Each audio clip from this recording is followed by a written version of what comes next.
যুবক, তুমি কেন কবুল করে বিয়ে পড়ো? আমার তো বুঝে আসে না। বাবা, আপনি কেন আপনার ছেলেকে কবুল পড়িয়ে বিয়ে দিচ্ছেন? আমার বুঝে আসে না। ভাই, আপনি কেন আপনার মেয়েকে কবুল পড়িয়ে বিয়ে দিচ্ছেন? আমার বুঝে আসে না। আপনার মেয়ে হলুদ কাপড় পরে, মাথার মধ্যে খোপা দেয়, 3 জনে এসে দুধ খাওয়ায়, 4 জনে কোলে নিয়ে নেয়, 6 জনে গান বাজায়, 10 জনে এসে হলুদ মাখে, শুধু বুঝি মৌলবি দিয়ে কবুল পড়ালে বুঝি মুসলিমের বিয়ে হয়? শুনুন, আপনার নবী মুহাম্মদুর রাসূলুল্লাহ সাল্লাল্লাহু আলাইহি ওয়াসাল্লাম কবুলের পদ্ধতি দিয়ে গেছেন, তাই কবুল পড়ায় মুসলমানের বিয়ে মনে করেন না। কিন্তু বাকি যেগুলো করেন এগুলো কার পদ্ধতি? কার? মিথ্যা কথা বলবেন না। হুজুর ডেকে খুতবা পড়ে কবুল পড়ে বিয়ে কার পদ্ধতি? আল্লাহ নবীর। এই গান কার পদ্ধতি? কেন করতেছেন? ওটা তো আপনার বিয়ের অংশ। বিয়ে না হলে তো বাজাতেন না। বিয়েকে কেন্দ্র করে যেমন কবুল বলছেন, বিয়েকে কেন্দ্র করেই তো গানটা বাজাচ্ছেন।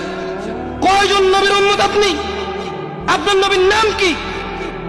আই এম আস্কিং ইউ, আপনার নবীর নাম কি? আমার নবীর নাম মুহাম্মদ রাসূলুল্লাহ সাল্লাল্লাহু আলাইহি ওয়াসাল্লাম।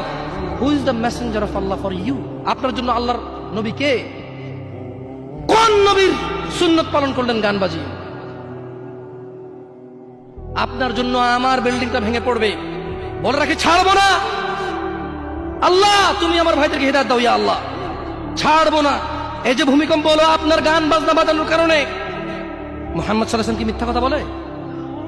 কারা কারা হাত তোলেন তো যে মুহাম্মদ সাল্লাল্লাহু আলাইহি ওয়াসাল্লাম জানে না, মুহাম্মদ সাল্লাল্লাহু আলাইহি ওয়াসাল্লাম জানে না, এরকম কারা কারা স্বীকার করে?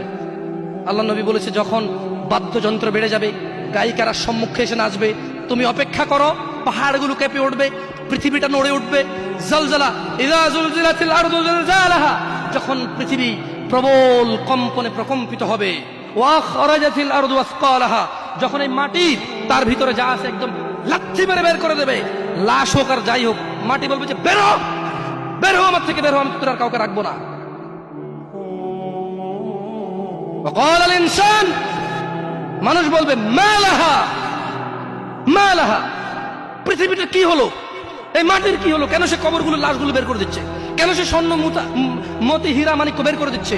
মা লাহা, এর কি হলো? কেন পাহাড় নড়ে উঠছে? কেন পাহাড় ভেঙে চূর্ণ বিচূর্ণ হয়ে যাচ্ছে? মানুষ বলবে মা লাহা, পৃথিবীর কি হলো? বিআন্না রাব্বাকা আওহালাহা, পৃথিবী এটা করবে বিআন্না রাব্বাক, কারণ তোমার প্রতিপালক আওহালাহা পৃথিবীকে আদেশ করেছে। আপনি গান শোনেন, আমি শুনি না। আপনি গান বাজান, আমি বাজাই না।